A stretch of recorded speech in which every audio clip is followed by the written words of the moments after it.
Hi, I'm Vanessa Simone, And I'm Mimi Hayes. and we are The girls, Girls Next next Pour. pour. And today, Mimi, what is our topic about? We're talking about dollar bills, Dollar y'all. dollar bills. We're talking about charge more than you think because somebody out there is going to buy it.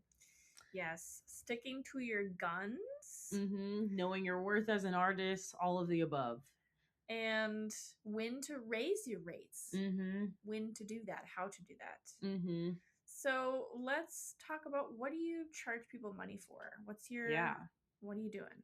So, a few things. I just launched an Egypt trip. Yay. If you're Wow. seeing this and want to go to Egypt with me, girl, come on.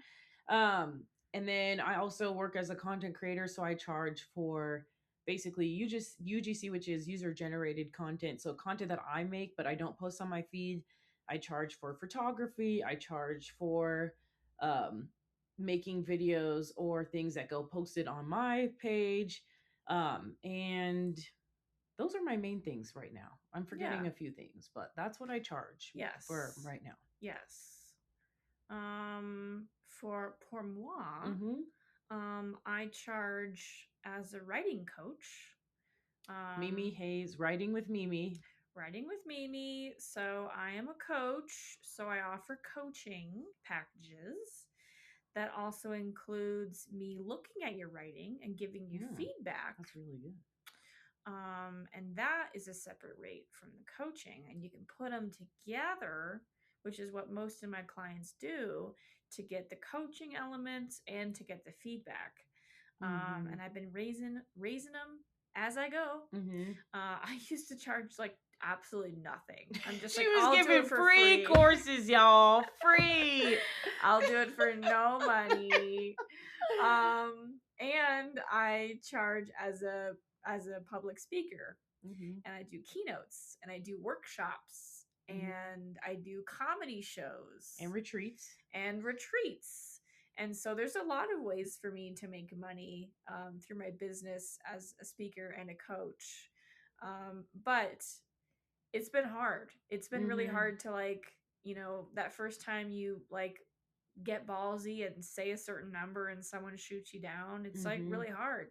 Mm-hmm. Um, I have found here's a little cheat code that's only Ooh. recently come to my Mm-hmm. understanding with booking is I have a meeting link, or I have my calendar so people can book with me, and you can book with me for a phone call, Mm-hmm. either because you want to work with me as with a writing coach, or if you want to talk about your event and book me as a speaker. So that first one-on-one consultation call you get through my HubSpot calendar. Mm-hmm. Now, when you click on the calendar for the speaker side, it asks the person filling it out. So, whoever is filling it out for that event, it actually asks them a couple of questions: name, information, blah, blah, blah.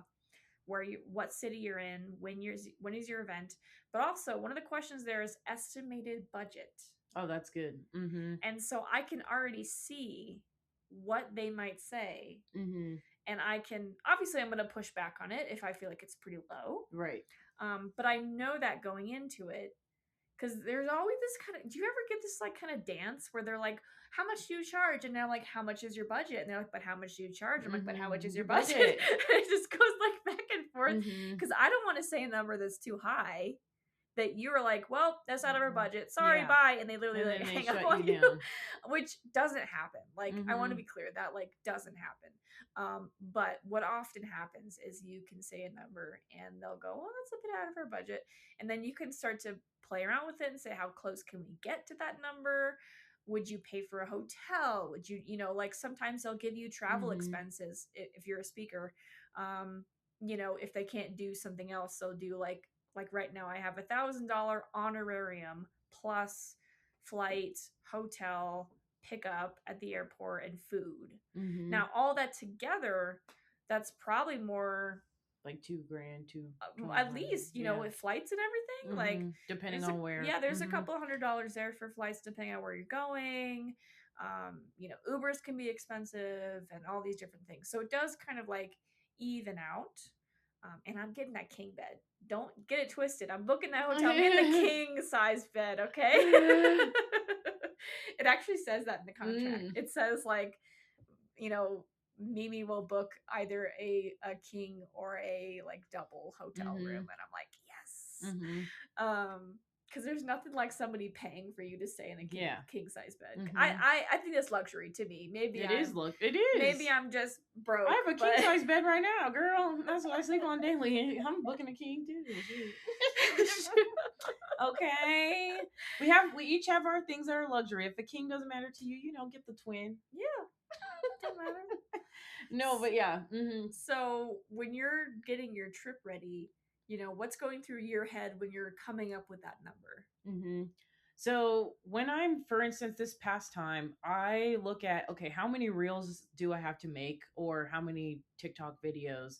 It, depending on what type of editing they want, could take me 30 minutes to make it, or 10 minutes up to 4 hours. So I'm basing it on what time does it take me to edit. So for instance, this past brand, they wanted me to come and see a venue and basically do videos for them. And I knew, first of all, I have to drive there. Okay.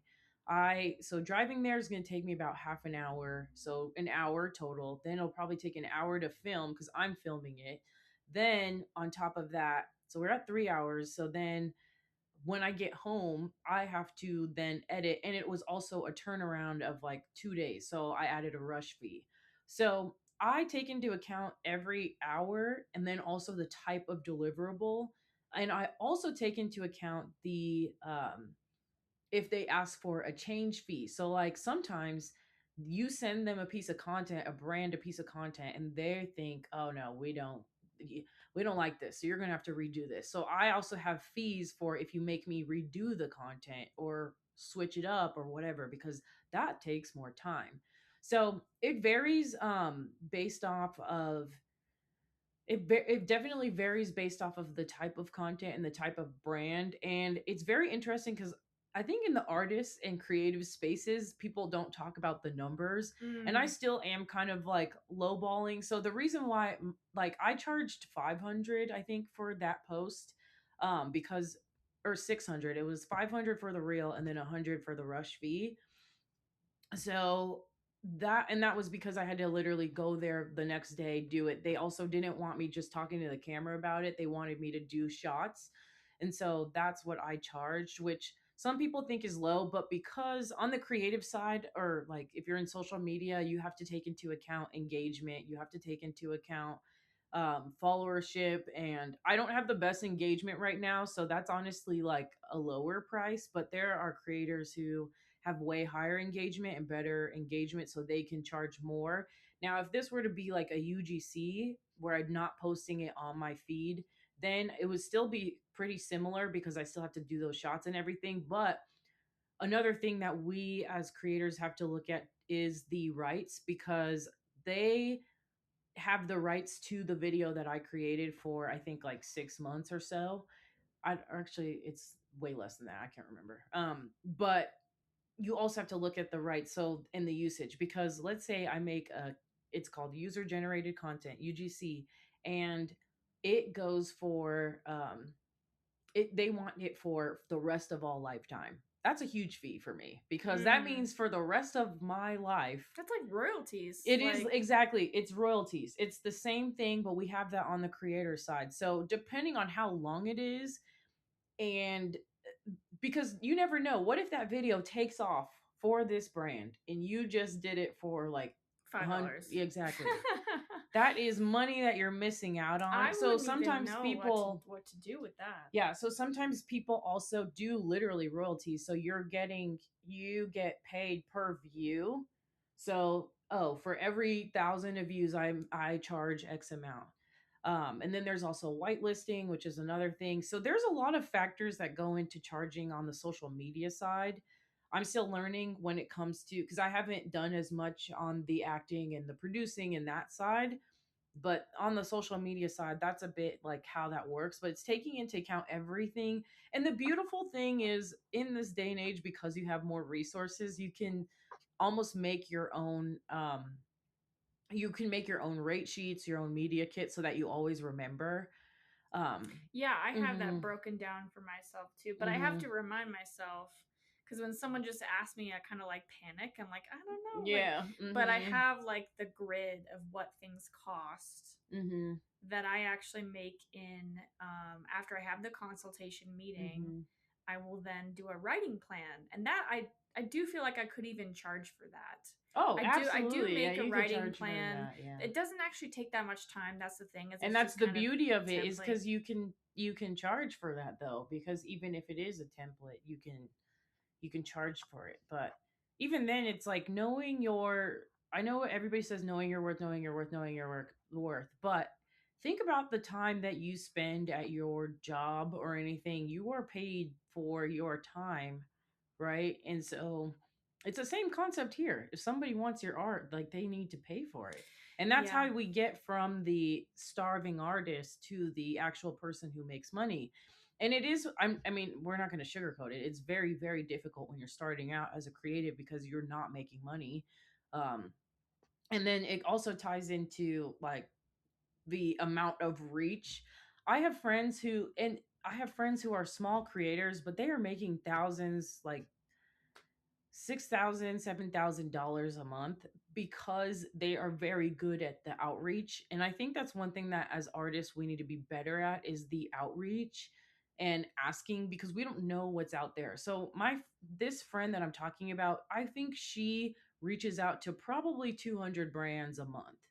That's why she is making this much She must money. automate that though. And she, oh, absolutely. Yeah. Like template, automate, goes out to XYZ brands every Monday, Tuesday. Like she has her set amount, right? Because we're, as artists who are, and creatives who are also technically business owners, it is, at the end of the day, marketing, it is sales. And sales is a numbers game. So it's the more people you reach out and get your noticed by, the more money that you're going to make. And it's easier said than done because it is, I think, as an artist, when I sent my very first pitching email, I was like, oh my God, they're never going to, and they might, I don't even remember now. I feel like I've done so many, but you might not even remember because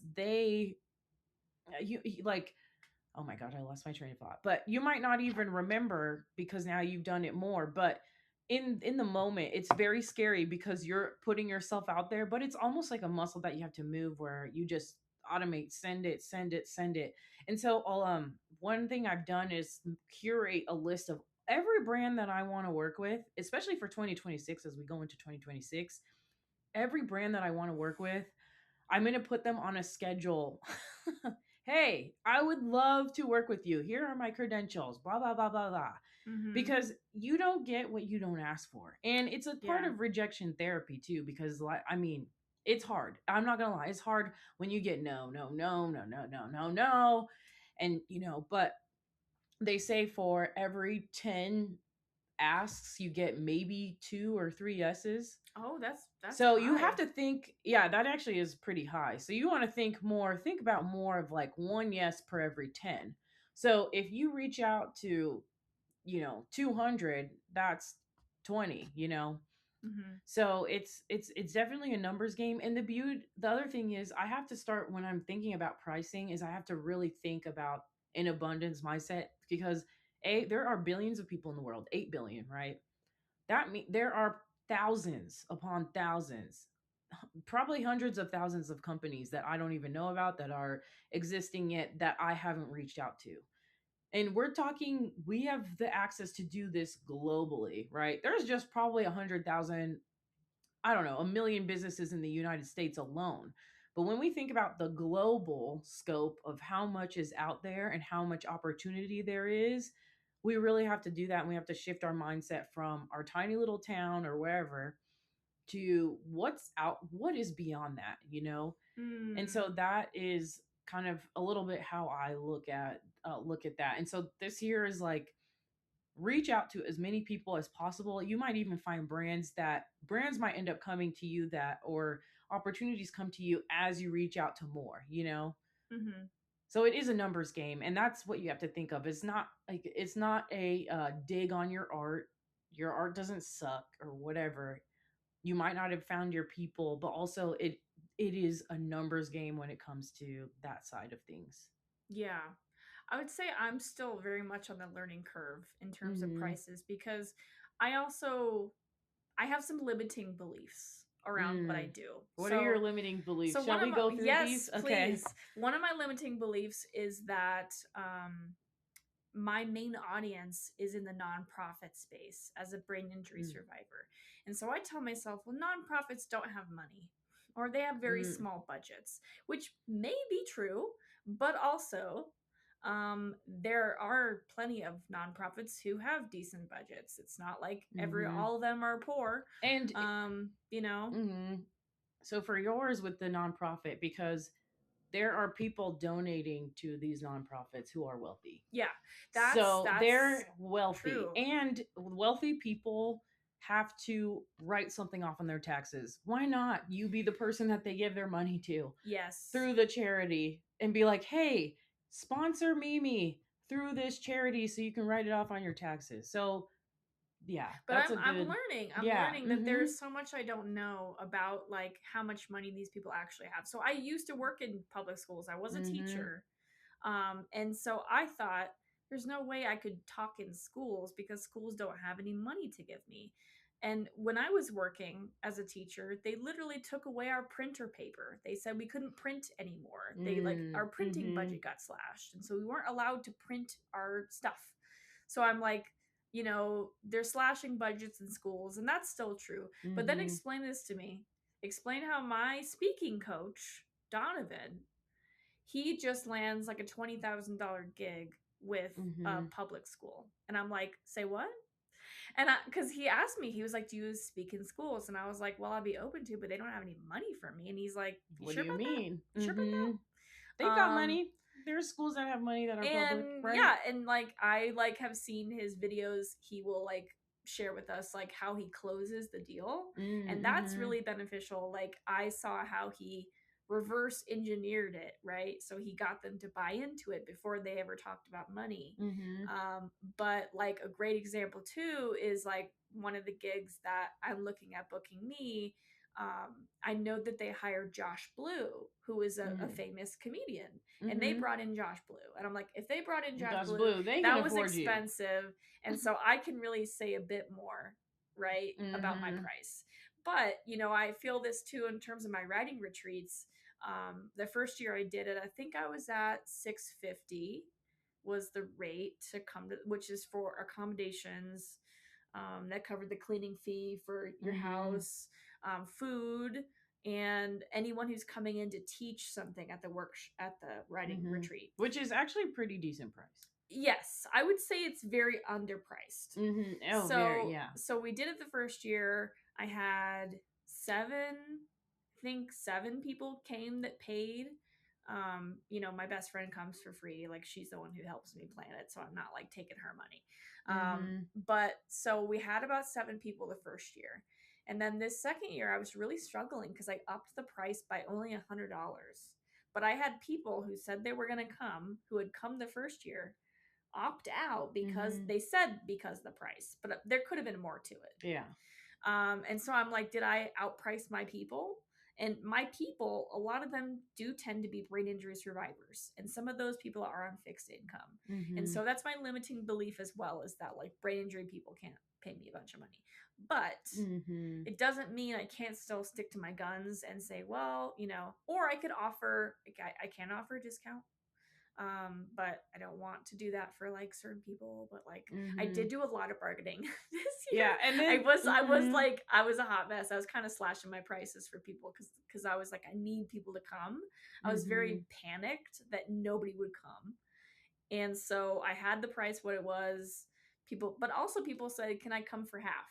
And so Mm-hmm. that changes the price as well. I'm Mm-hmm. going to discount it for you because you're not coming for the full 3 night, 3 days. Yeah. Um, so I have a lot to learn in that space about what I'm truly worth and being Mm-hmm. okay when people say no to me because of what I said.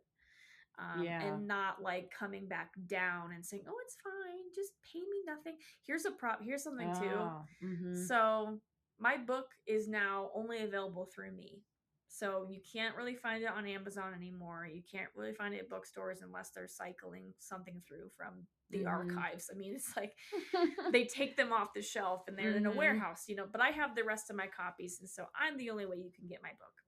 When the book came out, the label price on it was $14.99 Mhm. for a paperback. I've upped the price Mm. since because I'm in Mhm. control of it now. Yeah. And if I'm sending it to you, that is at least $5 for the Shipping. shipping Mhm. for the media mail, which has gone up. Right. It used to be like $3.50, and now it's up to $5 and something cents. Jeez. So I know it costs money to ship it, but also all the time I spent writing that book, Yes. all the effort that went into it. And so people actually do expect me sometimes to give them the book for free. And that really Hmm. rubs me the wrong way because something about that it's me in front of you, you're like, oh, can I have your book? And it's like, Mm. you can buy my book. And then they get kind of weird about it. I'm like, you would buy a book at a bookstore. Yeah, you would buy a book But at the because you're buying it bookstore. from me, you think, well, Mhm. we're friends. Can I have it? And Mhm. I would say that's happening less and less because my boundaries are getting better. See, And that's a so I good don't I point. don't frame it as, yeah, I have some books in the back of my car if you want one. I don't say it like Yeah, that don't say anymore. that. I Don't say say, that. I have some books in the back of my car. If you'd like to buy one, let me know. I always say You should just say you buy. have some books on you, and you say well, it's in the back of your car. People I are know like, "Oh that's my god!" shady. They're Well, like, they "What are are. They're in you the back doing?" of my They're just staying in the back of your car. they What? roll around back there. I Mhm. always got a couple copies in the car. I always carry copies. So the only Mhm. copies I really want to give away for free are to celebrities. And so I gave a book to Jim Gaffigan, my favorite Mhm. comedian of all time, headlined the show I Mhm. was in, and I was like, "Hey Jim, I signed this book for you." It's like a little Mhm. giveaway. Phoebe Waller-Bridge from Fleabag, I gave her Mhm. my book. Weird Al has my book, you guys. So I will give a book away if I feel like you're someone that I respect, and I'm not going to ask a celebrity to pay me $20 on the spot for my book. They don't even know me. Mhm. But So, I but will for give it to yeah, them. for that reason though, it's because it's more for if they read it, you might somehow get publicity. Yeah. Because yeah, because people might think, oh well, they're a celebrity, they're rich, they can afford it. Why aren't you charging the celebrity? So yeah. Yeah. So I have a lot to learn. Mm-hmm. But I have given away books I didn't want to give away because people assumed it was for free, and I felt like that Mm-hmm. would be too awkward to ask for $20. Yeah. But you have to get over that. You have to Mm-hmm. just be like, listen, my time is worth something. Mm-hmm. My effort, my blood, my sweat, my tears. I mean, it takes so much effort for me to put this shit out. Yeah. And it's not shit. It's amazing. I don't know why I said Yeah. shit. But like, it's just so much. And so it's criminal to not be asking for the money that I deserve for Mm-hmm. that. Um, but it's hard because, in this economy. Which I know you say in this economy, but sometimes the economy doesn't even matter It's true. because so I was just telling Mimi I launched a um trip to Egypt, and honestly the price is about like 2,700, and it includes your living, your meals, transportation, all of that stuff except for flights. And I was terrified to push the launch button on that because I was like, oh my god, asking people for $2,700 in this economy that we talk about and everything. And so I launched it yesterday, which still terrifying. I still don't have bookings, and I do need to have 2 or 8 bookings of people putting down a down payment in order for the trip to actually officially be launched on the page. But I launched it yesterday, and then I had 2 people being like, oh, that's actually so affordable. And so it's like it's interesting because there are still people out there buying something regardless of whether or not the economy is bad or whatever. And then going off of today, I was telling Mimi I was just at the mall before this recording this, and with this economy claiming for it to be so bad, the mall is packed. Couldn't find a parking spot, couldn't find a this. So people are buying We just have to figure out as artists, how are they getting to buy from artists, you know? And and I don't want to diminish people who are struggling and people who are having a difficult time, because that obviously is happening. However, it's almost like when you're an artist, you have to think, okay, with how many people there are in the world, yes, there are people who are going through it, but there's also people who aren't. And it's a flux thing, right? Because sometimes I will be on like our lower end and then we're on our high end or whatever, and it all kind of goes, everything kind of ebbs and flows, but there's always going to be somebody who will buy. Because I remember my first one of my first brand deals too is, I thought that I was overcharging, and it was, I think, $3,000, Mm. and I was terrified that they were going to say no. And because there were a bunch of deliverables too with it, or actually not crazy amount, but, and they came back immediately with a yes. So it is difficult, because it is finding that sweet spot, and I don't think that, I'm not an expert on it either. Mm-hmm. Like, it is a constant figuring it out, because if I said that $3,000 to somebody else, and they would be like, "Oh no," you know, or they would be like, "Oh yes," and you could probably charge, they tell me, "Oh, you could probably have charged 5,000." So it's also trying to figure out who your market is. And Mm-hmm. because, and going back to what you said about um the retreat, and how the people from last year promised that they were going to come but didn't come this year, you also have to let go of the people Yes. who promise things. I am doing this Egypt trip, but I have to think to myself, I don't know that all my friends can go on this. I People who say they travel a lot, whatever, I have to let go of that and be like, somebody new out there is gonna do it. Because you've done things where you've gotten things sponsored, and they came out of left field. You had no Mm. idea who they were. Yeah. So you have to let go. Everybody's going to promise this, promise that, whatever. Until you see it, I feel like you just don't believe it. Even when it comes to like making a retreat or making a thing, just because someone promises, "Oh yeah, I'm going to come to that next year," or whatever, I wouldn't bank on it. I would do whatever weekend you pick it. It's kind of the same with events. Like, everybody's going to give you a date that they're free, but then they're going to say that they're free on XYZ date, but then they're not actually going to be there. So when I'm like throwing a party or whatever, I'm like, the date is the date I set, because Mm-hmm. you guys, you just can't rely on them. And it's not that they are doing it out of malintent or anything. It just simply is, that might be what happened. You could have maybe priced them out, but also, as you're growing and developing as an artist, you're growing and developing your skills. Kind of like when you get a raise at your job, as you grow and develop and get better with your art, you have to raise your prices, because Yes. you have to know you are worth that much. The person who's asking for free is not your customer. That's not your Yes. customer. Yes.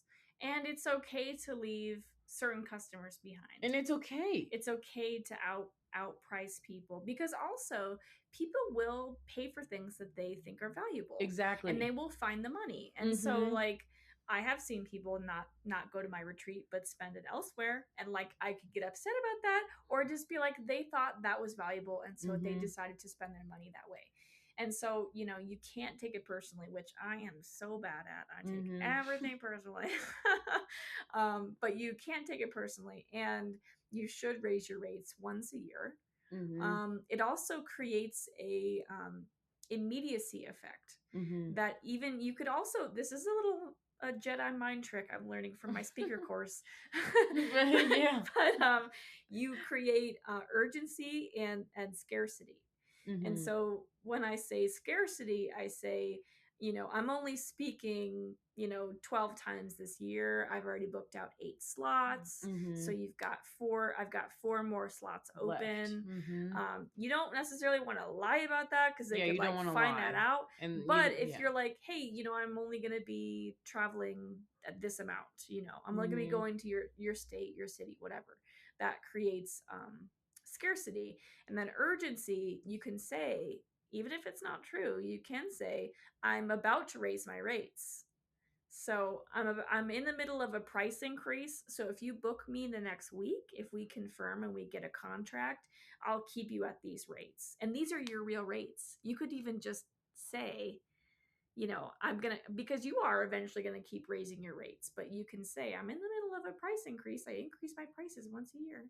Or, I'll keep you at this rate. So it's kind of like it's And like they, yeah. sales. And It's like literally that, I sales. mean, think about all the things that you bought, because literally I have bought courses or things because they were at so and so rate, so it's the same thing that applies here. um Again, like, you don't want to lie about it, but you do have to create that sense of urgency in a way, so that way people do understand that, like, this is your time, but also it kind of gives it for them to take you seriously. They won't Because, take you seriously if you're not charging enough. yeah, if you don't charge, they don't take you seriously. They're going to think, oh. And I think that's when it comes to knowing your worth and your value. I know everybody says this, but people don't value things that they got for free. They don't. I mean, I've put on events for people for free, and then no one shows up because they don't like want to drive 30 minutes or whatever to an event or whatever. Or you give out something for free, they're not going to value it. But when you charge, that's when they value it. And kind of going back to it, it's almost, how do you create with your art? It's, as artists, we are creating a type of value that is very different, because it is, I mean, a lot of in the influencer space, everybody says you need to create value that's either entertaining, or content that's entertaining, educational, or inspirational. In art, a lot of it is inspirational or whatever. It's, we are creating value, but you have to find the people who value the type of art you're creating. And so it is okay if cheapo so and so is not your customer. They shouldn't be your customer. Mm-hmm. Given the work you've done, they should not be your customer. It's almost like in dating, like when you set these boundaries, it eliminates the dusties, right? It eliminates the losers. I'm not calling people who can't afford things losers, but you know what I mean. Same principle. When you have value and you proclaim your value as an artist, people take that seriously. Mm-hmm. And so it's almost having that, because you don't want to, you can't work for free. You just can't. Yeah. And a lot of people don't value the artist. They don't value that, but we don't end up changing the cycle of the starving artists if we don't take ourselves as artists and creatives seriously. Yeah. And when you start to get real rates that are competitive, you want to be competitive. Yes. So even just I Google, like, what does so and so charge? Or like, what's this or what's that? Like, I will look around and I will do some research about what other retreats cost and what, okay, wow, they're over $1,000. Okay, so here's what they're providing. All right, I could go higher, like just knowing what is out there, you can be more competitive, and then you will start to take yourself more seriously, because you're like, yeah, it costs that much, I'm going to be unapologetic. And that's, it is what it is. Yeah, it is what it is.